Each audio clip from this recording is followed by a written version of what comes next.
Hey guys, I'm back with another video, and today I am going to be addressing college students and young adults um, in terms of the upcoming election.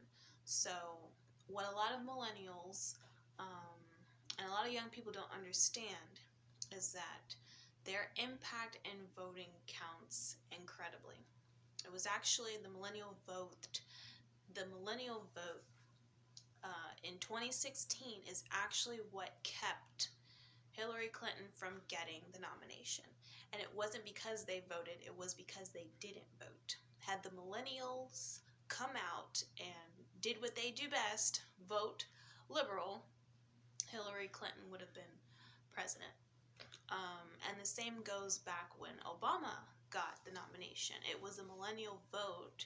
He really catered to young people, and they pushed him over the edge and got him the nomination. Of course, everybody's assistance, contribution helped, but millennials' votes are key. And what a lot of millennials don't understand is that, unfortunately, um, they've been brainwashed. They've been brainwashed in a few particular ways, three particular ways that I think need to be addressed. Number one, they've been brainwashed in the school system. I don't know how, but it's been cookie cutter manufactured that by the time you get through college or even through high school, you feel like socialism is a good idea.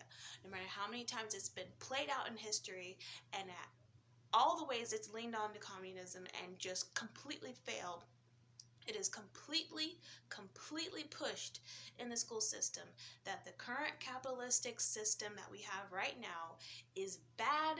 It's hegemonic, where a CEO makes 600 times the pay of their employee, and this is quote unquote a problem. Um, but they're not addressing how that type of capitalism, even the supra capitalism, where CEOs are not even a part of the picture anymore, they're doing so well. That kind of cash flow, the funds that people like the leader of Amazon makes, okay, that creates e-commerce. It creates e-commerce all around the world. The level of poverty around the world right now is nothing compared to what it used to be 10 years ago. And it's because we have literally been able to make cash out of nothing. And it has to do with the push for a lot of these companies to just make money upon money upon money upon money upon money. And yeah, they are making way more than their average employee, but that's just how much more money is in the market, and it does eventually circle down. Even though we might not be at their level, the average American, the average person around the world is economically better now than they were 10 years ago, since the rise of capitalism throughout the nations, throughout the world. Whether you like it or not, that's just the statistics. However, those countries that have those countries that have tried socialism have utterly tanked. Okay? Of course, you know about Venezuela. And of course, people are stuffing down your throats about Switzerland and the Netherlands. That is a complete lie. These places run on capitalistic e-commerce. They run on socialistic societal help leverages like health, or even education. But when it comes to how the money's allocated, the money that's pulled in by workers, that's completely back in the hands of the individual. It does not get shuffled in the way they do taxes for societal needs.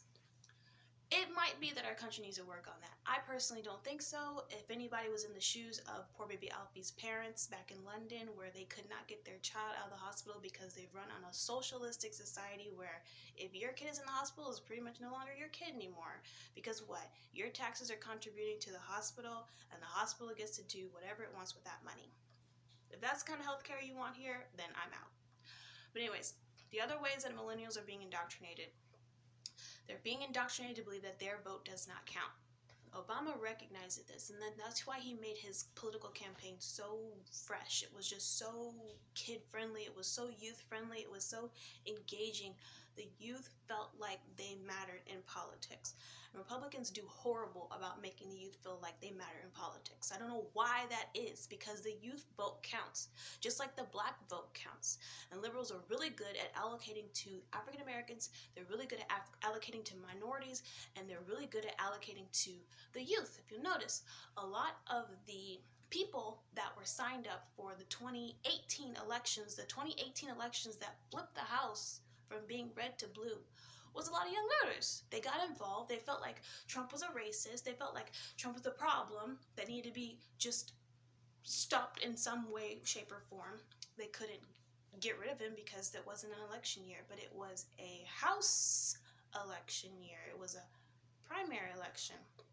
And they did their work. They got the House blue, and that just caused so many problems for Trump. So liberals were literally like Democrats were literally signing kids up as they were swimming in the ocean. I kid you not, I live in Florida. I've heard about this. They were going out into the water with their clipboards asking young people if they were registered to vote for the primary election, not even the general election, for the primary election, because they didn't want any more red presence in the House. And they wanted to probably flip the Senate too, but they didn't get it. But they got the House. Oh, they got the House. It's like 400-1 up there. It's all blue. It's insane, okay? I'm not saying that people shouldn't push their wants, they shouldn't push their needs, they shouldn't push their vote. But you gotta recognize just how much your vote counts. This election is critical. And whether you are a Republican or a Democrat, I do not care. What I do care about is order. And right now, liberals are not for order. And right now, I don't care what you have to say about statistics from the Obama regime of 8 years of no incline. But I have seen the economy raise under this president.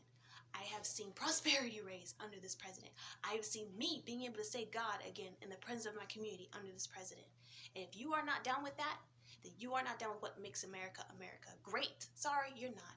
So if you really want law and order, you really want order back, you really want sanity back, you really want structure back, and you really want hope for American future back, you guys gotta really consider how you're gonna vote this year.